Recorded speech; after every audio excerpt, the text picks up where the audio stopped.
Our next speaker will be Carl Shan. So, as Dennis introduced me, my name's Carl. Along with Peter and Dennis, I'm one of the co-founders of the organization that hosted this event. It's called Bay Echo. There is a large and imposing picture of me, but what's really important is kind of what I think I'm going to be talking about in the rest of my slides. So, I just have a quick question for everybody in the audience. Who here is a middle school student right now? Can you raise your hand, please? Okay, that's cool. And who here in the audience is a high school student or will be entering high school next year? Awesome. That's cool because my speech is going to pertain more towards the high school students because I'm going to be talking a lot about success in college, which is close to you guys, but middle school students, please don't tune out because you guys are going to be high school students soon. So what I have to say is pretty important on that as well. Next slide, please. The purpose of these next couple slides is to just give you a background as to what I did in high school, who I am, what perspective I come from. And in terms of my high school career, I was involved in really two main things. The first was speech and debate. I was debate captain, and I was pretty successful on the national circuit. I won a couple tournaments my senior year. I was also a writer. I got published a couple times, and I did just things on the side. But overall, I don't think I was very involved in a lot of the activities that my school had to offer. Next slide. So I kind of changed that up a little bit when I went to college because I tried to do something that I call a technique called shop and drop, which is the first semester that you go to college, you shop around for clubs and activities that you want to do. So the first semester I went in, I joined 4 clubs and some other activities. And just to give you some background, clubs in college are very different from clubs in high school because they mandate a much higher time commitment.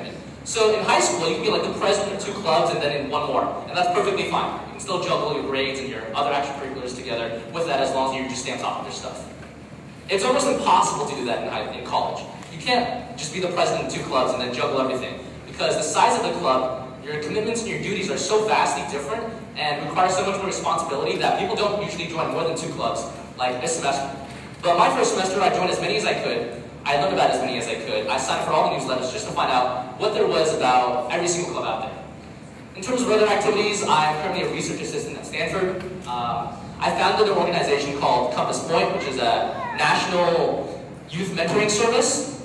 Like I mentioned already, I'm one of the co-founders of the Bay Echo Association, and I'm going to be interning with Merrill Lynch this summer. Next slide, please. So, on to the meat of my discussion, which is going to really be about how to be successful in college. And I think a lot of parents and a lot of kids want to know about this. But before discussion on that can happen, I think we should all find out what success is. It's really important to really discover that first. So, I'm going to talk about 3 things that I truly believe success is about. And these are 3 components that I think are necessary for success. But having these 3 is not sufficient for success. Every single person in this audience, I truly believe, need these 3 things to be successful. But they also need an additional component that isn't going to be listed on here because I don't know what it is, only they know. So I can only talk about my perspective and share my views. The first component is more of a debunking. I'm going to debunk a theory of success, which is this comparison theory. It's the me versus them theory of success. And this theory says, because I'm doing better than all of my friends, and I got into a better high school, a better college, I must be successful. Because I have a higher paying job than my friends, I am successful. I think that this theory is wrong. I don't think the comparison theory, where you compare yourself to others, is the right way of viewing success. I think the right way is comparing you versus yourself. How well are you doing right now versus how well you could have been doing?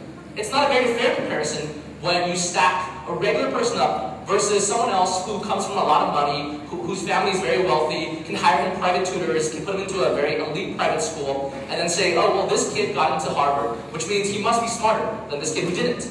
I don't think it's a very fair comparison. They come from different backgrounds. They may come from different cultures, different values, different mindsets. You can't make that comparison and say, this kid's smarter, and he's better, and he's more successful. The comparison is only legitimate when you're comparing what you're doing and what you could have been doing. I think that's the only fair way of viewing what success is. The second component of success is success through passion. And this is a really cliche thing. I think anytime you go to a motivational talk or some sort of seminar, people talk about this. Like, you gotta be passionate about what you're doing. But there's a reason why everybody talks about this. And that reason is, no matter how cliche it is, it's a cliche because it's really true. There's a lot of insight in this idea that You need to actually like what you're doing before you can really be good at it, before you can be really successful at it. Like Richard just shared, he didn't really find passion in his first two majors, and he knew he wasn't going to stick with them because he didn't like them.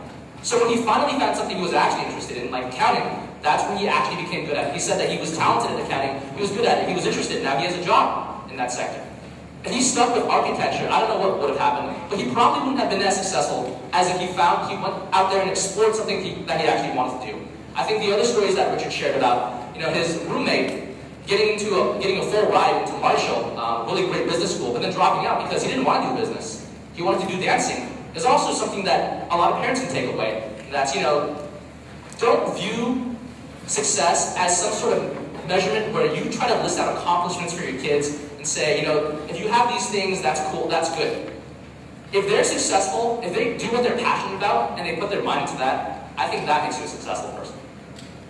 And finally, the third component, I think this might be a more personal thing for me.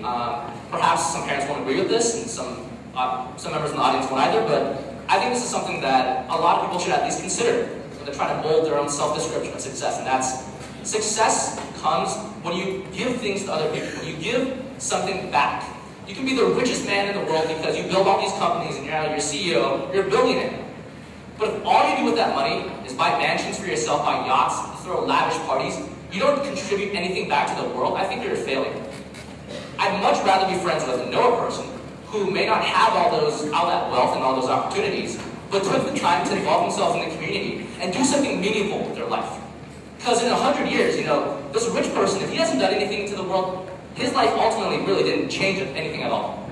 But somebody who founded an organization like me, Peter, and Dennis tried to do with Bay Echo that tries to reshape dialogue about communications and relationships in the family, these things can last longer than your lifetime. These things can last and have a much bigger impact, I think, than just defining success as me, myself, and I mentality, where all you do is try to help yourself, try to get the best for yourself.